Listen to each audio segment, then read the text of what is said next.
Jemaat yang diberkati di dalam Tuhan Yesus, tentunya kita bersyukur kepada Tuhan karena Tuhan masih memberikan kita sebuah waktu yang indah. Di hari Sabat ini kita boleh memuji, mengagungkan nama Tuhan karena Tuhan begitu baik dalam hidup kita. Boleh di saat ini kita menikmati kesehatan, kekuatan, panjang umur, bahkan hidup diberkati oleh Tuhan, semua karena kasih karunia Tuhan. Amin, saudara. Amin. Yang merasakan kasih karunia Tuhan angkat tangan. Ya, puji Tuhan. Kita memang terus dipelihara oleh Tuhan karena kita ini adalah pengikut Yesus yang setia. Walaupun dalam keadaan masa pandemi COVID-19 ini, tetapi tangan Tuhan tak pernah meninggalkan kita tergeletak. Tetapi tangan Tuhan terus mengangkat kita, menguatkan kita, sehingga kita menjadi orang-orang yang terus menjadi berkat dan hidup dalam pengharapan iman hanya kepada Tuhan. Saudara diberkati di dalam Tuhan Yesus, firman Tuhan di saat ini terdapat dalam kitab Matius pasal 4. Dan yang menjadi tema mingguan kita adalah konsekuensi mengikut Yesus.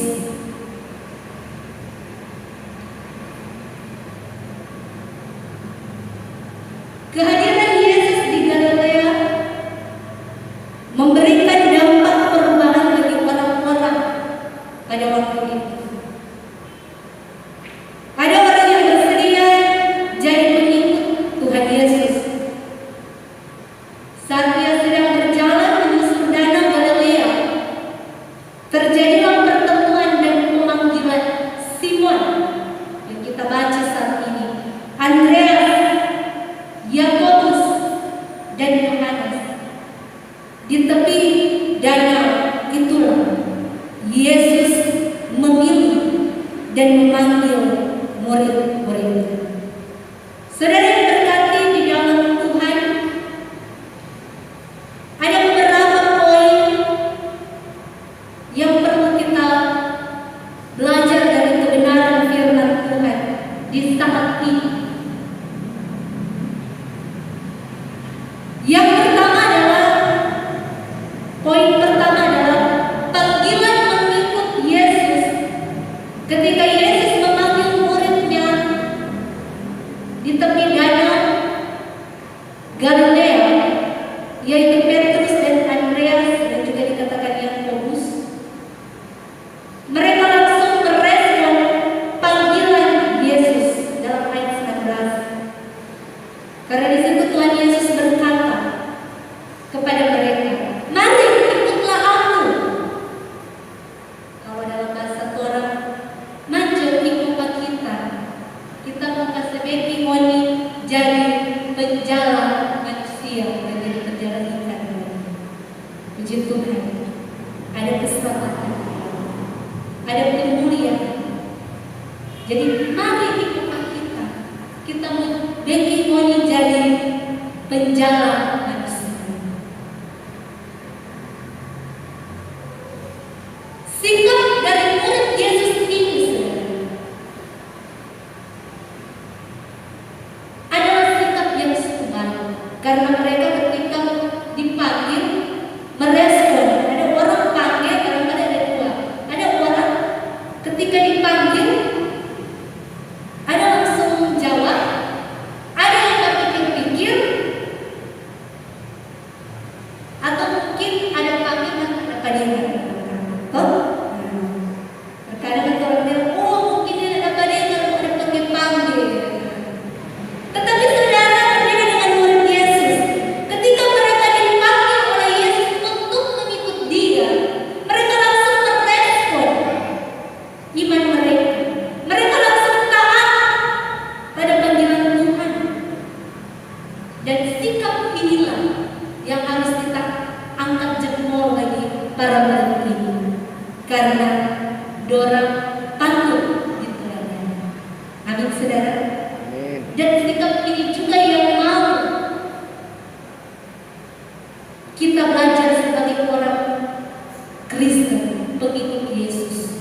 Jangan orang cuma bilang kita orang Kristen, kita pengikut Yesus, tetapi memanggil pelayanan, mau berdoa, masih ada yang berpikir bagaimana membilang murid Yesus, bagaimana membilang mengikut Yesus. Terkadang orang menjauh panggilan Tuhan, ada yang masih berpikir, apakah lebih untung kalau mengikut Tuhan? Nah, masih ada pikir-pikir, masih manusia, masih tinggal duniawi. Apa kita mudah, apa kesetiaan Tuhan?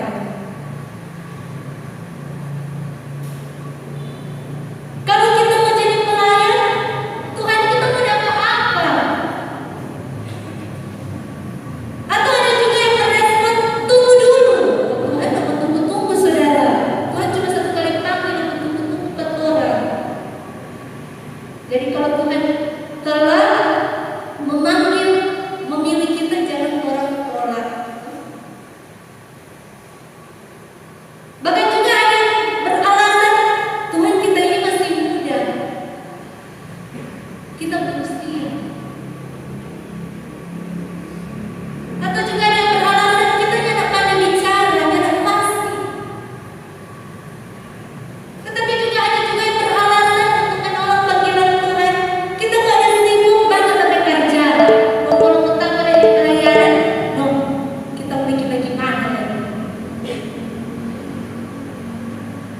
Atau juga masih banyak alasan yang lain untuk menolak panggilan Tuhan.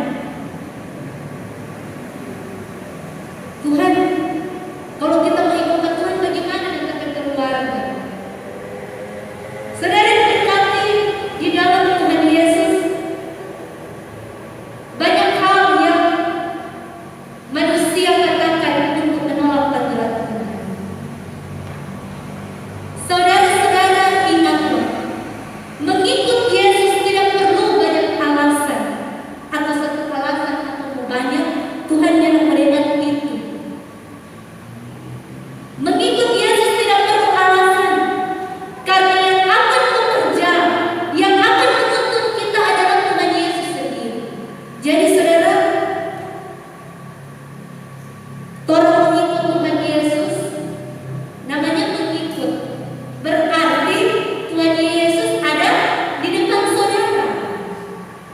Jangan orang putar, orang berada di depan Tuhan Yesus, jadi orang yang mau bilang Tuhan begini jadi begini jadi, tidak saudara. Kalau mengikut Yesus berarti kita berada di belakang Tuhan Yesus dan kita mengikuti apa yang menjadi perintah ajaran dari Tuhan Yesus. Karena Yesus berkata, ikutlah aku. Berarti ialah yang akan menyertai kita. Apa yang menjadi teladan yang akan Tuhan kerjakan, itulah yang harus kita lakukan. Apa yang menjadi perintah Tuhan Yesus, itulah yang harus kita lakukan, saudara.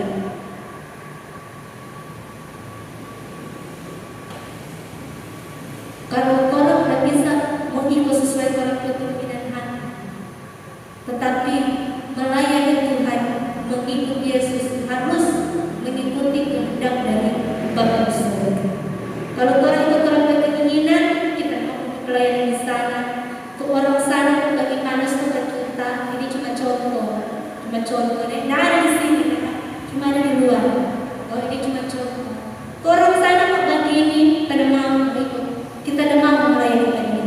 Padahal Tuhan ada perintahkan layani tanpa memilih, mau kaya, mau miskin, ada janatan atau nyanda, kecil ataupun muda. Tuhan pakai kita untuk menjawab panggilan Tuhan. Dan yang kedua, mengikut Yesus memiliki konsekuensi. Bukan orang cuma bilang kalau kita suka mengikut asal Tuhan selalu berkata tapi hidup. Atau orang bilang orang suka mengikut dan kita suka tapi hidup sedang terus Tuhan. Tidak bisa demikian, saudara.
Orang harus mengandalkan Tuhan, berarti memersatukan Tuhan.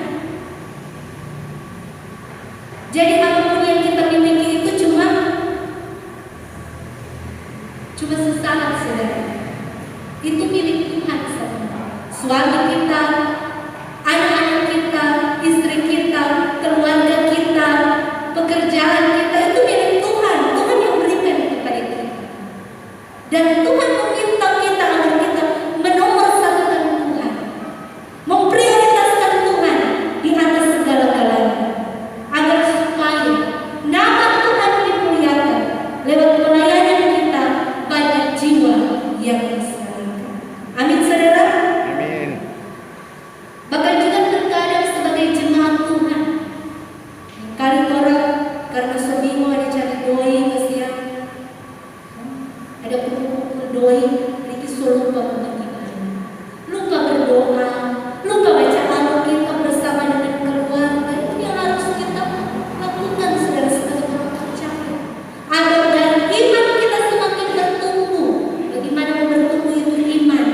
Sedangkan orang pergi ibadah lupa gara-gara ada mau kerja.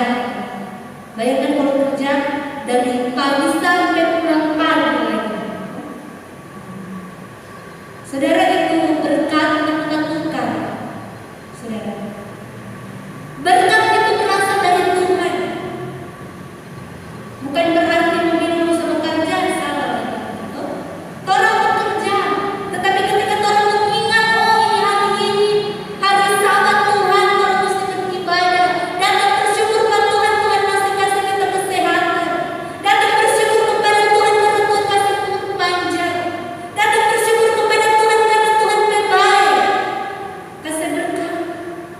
Betul. Apa yang bisa kita balas kepada Tuhan? Belajar dari murid-murid Yesus, mereka tidak menolak ajaran Tuhan Yesus.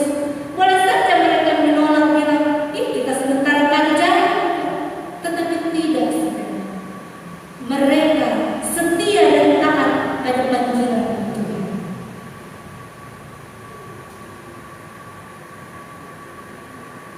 Apalagi ketika dalam setiap melayani Tuhan, janganlah kita hitung-hitungan.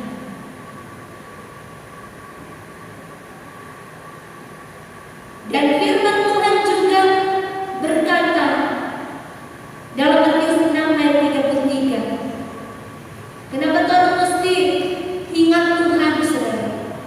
Karena Tuhan itu sumber berkat. Orang perlu takut, sebab Matius 6 ayat 33 berkata, tetapi carilah dahulu kerajaan Allah dan kebenarannya, maka semuanya itu akan ditambahkan kepadamu. Inilah sebuah janji iman. Kalau orang sudah cari Tuhan,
tantangan apapun, pergumulan apapun, masalah apapun, karena Tuhan akan terus menyertai kehidupan kita.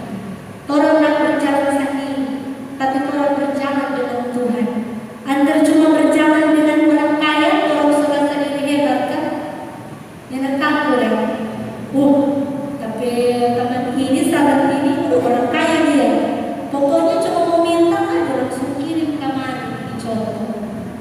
Apalagi ini yang sertai sama kita yang bersama dengan Torah adalah Tuhan yang mempunyai segalanya. Kenapa Torah mesti takut? Dia punya nafas, dia punya berkah. Apa yang kita butuhkan ada pada Tuhan. Torah punya keselamatan ada pada Tuhan. Torah mungkin saat ini belum mendapat pekerjaan, minta pada Tuhan, Tuhan akan berikan. Torah ada masalah, Torah tak mampu putuskan. Bagaimana dia berjalan? Mintalah nikmat dari Tuhan, dan Tuhan akan memberikan kepada kita. Jadi apa yang Torah mesti takut? Tuhan punya segalanya di dalam dunia ini, Dia yang berkuasa. Hidup mati kita semua di tangan Tuhan. Kenapa Torah mesti takut untuk mengikuti Yesus? Kenapa Torah mesti takut dengan tantangan, resiko, hambatan dalam mengikuti Yesus? Karena Tuhan Yesus telah memberikan contoh, memberikan teladan bahwa ketika Torah mengikuti Yesus dengan setia, tidak akan pernah kita dipermalukan kepada Tuhan. Tetapi kita akan melihat penyertaan Tuhan yang luar biasa dalam hidup kita.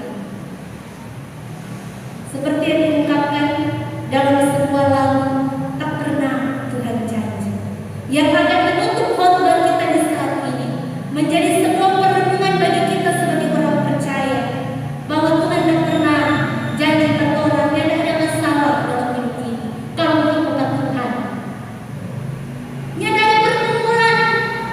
Kalau mengikut Tuhan, tidak saudara. Masalah pergumulan, tantangan ujian cobaan hidup boleh menerpa hidup kita, tetapi Tuhan akan terus menyertai kita. Mari kita angkat satu pujian sebagai